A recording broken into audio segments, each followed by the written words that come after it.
The stars have aligned. You feeling some type of way? We got you.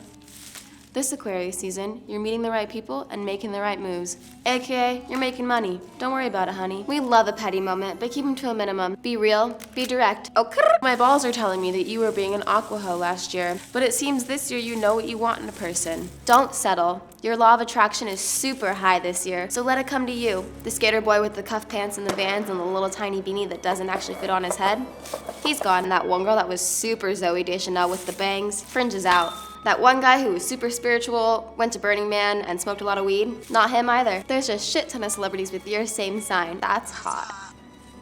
Not an aquaho, but want to know what the stars have in store for you? Call me now.